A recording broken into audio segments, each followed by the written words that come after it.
আজ আমি 5 টাকার ম্যাগি দিয়ে তৈরি করব ফ্রেঞ্চ ফ্রাই। ম্যাগি আর আলু দিয়ে তৈরি করব ফ্রেঞ্চ ফ্রাই। তো দেখেন এখানে আমি 2 প্যাকেট ম্যাগি নিয়ে নিয়েছি। তো এখন ম্যাগিগুলোকে আমি সেদ্ধ চাপিয়ে দেব। এখানে কড়াই চাপিয়ে দিয়েছি গ্যাসের ওপর আর দিয়ে দিলাম জল, পরিমাণ মতো জল দিয়েছি যতটা ম্যাগি সেদ্ধ হতে লাগে। দিয়ে দিলাম সামান্য একটু নুন দিয়ে দিয়েছি। আর এখন ম্যাগি প্যাকেট দিয়ে দিলাম।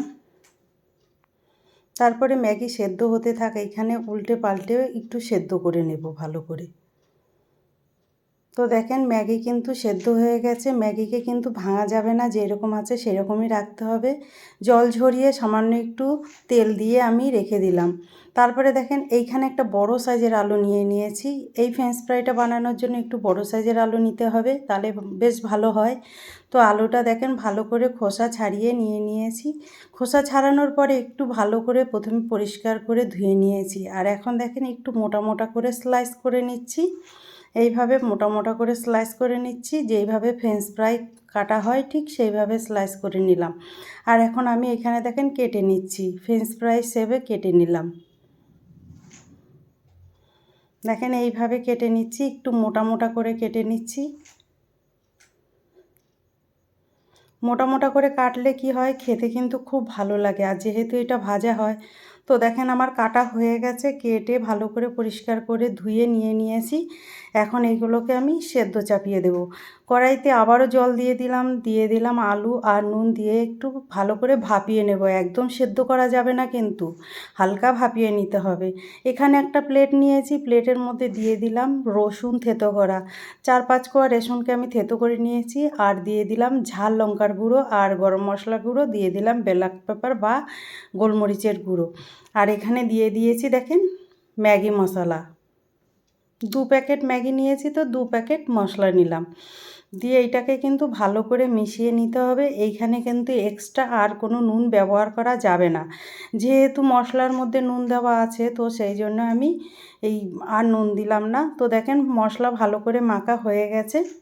তারপরে দেখেন এইখানে আলুটা কিন্তু ভাপানো হয়ে গেছে। আমি আলুটাকে একটু জল ঝরিয়ে রাখবো ঠান্ডা জলে। দেখেন এখানে বাটিতে ঠান্ডা জল নিয়ে নিয়েছি, তার মধ্যে ডুবিয়ে দিয়েছি। আলুগুলো ঠান্ডা জলে কিন্তু ডুবিয়ে দিতে হবে। তারপরে জল সেকে তুলে নিয়েছি। এখন আমি এখানে দেখেন মশলার মধ্যে মাখিয়ে নেব আলুগুলো। পিস পিস করা আলুগুলো আমি নিয়ে নিয়েছি। তো দেখেন ভালো করে কিন্তু এখন মশলা মাখিয়ে নেব। আমি হাতের সাহায্যে মেখে নিচ্ছি, আপনারা চাইলে কিন্তু চামচ দিয়েও মেখে নিতে পারেন। হাত দিয়ে মেখে নিলে কিন্তু ভালো হয়, পুরো আলুতে মশলাটা ভালো করে মাখানো হয়। তো দেখেন ভালো করে মশলা মাখিয়ে নিয়ে নিয়েছি। আর এখানে দেখেন যেই প্রথমে ম্যাগিটা বানিয়ে রেখে দিয়েছিলাম, সেইটাকেই এখন দেখেন সুতোর মতো আমি পাকিয়ে নিচ্ছি। এইভাবে কিন্তু সুতোর মতো পাকিয়ে নিতে হবে। সেই জন্যই আমি প্রথমে বলে দিয়েছি ম্যাগিটা কিন্তু ভাঙা যাবে না, ভাঙলে কিন্তু এইভাবে সুতোর মতো পাকাতে পারবেন না আপনারা। তো 2-1টা ম্যাগি ভেঙেও যাচ্ছে, অসুবিধা নেই, সেটাকেই কিন্তু আবার মোড়াতে হবে। এইভাবে সুতোর মতো মুড়িয়ে নিতে হবে আলু। তো এই দেখেন একটা আমি মুড়িয়ে নিয়েছি, তো আরেকটা আমি মোড়াচ্ছি। ঠিক আমি যেইভাবে মুড়িয়ে নিচ্ছি এইভাবেই কিন্তু আপনাদের মোড়াতে হবে। তো এইভাবে সব কয়টা আমি আলুকে মুড়িয়ে নেব ম্যাগি দিয়ে। তো দেখেন অনেকগুলো আমি নিয়ে নিয়েছি মুড়িয়ে, এখন এইগুলো আমি ভেজে নেব। তো দেখেন গরম তেলের মধ্যে ছেড়ে দিলাম। দেওয়ার পরে কিন্তু একটুকু নাড়া যাবে না, যতক্ষণ না ম্যাগিটা ভাজা হয় ততক্ষণ কিন্তু নাড়বেন না। ভাজা না হতে নাড়লে কিন্তু খুলে যাওয়ার একটু চান্স থাকে। তো দেখেন আমি হালকা একটু সরিয়ে দিলাম। তারপরে এইটা ভাজা হতে থাক সাইডে। দেখেন নিচের পাট ভাজা হয়ে গেছে, এখন আমি পাল্টে দিচ্ছি। এইভাবে হালকা হাতে পাল্টে দিতে হবে।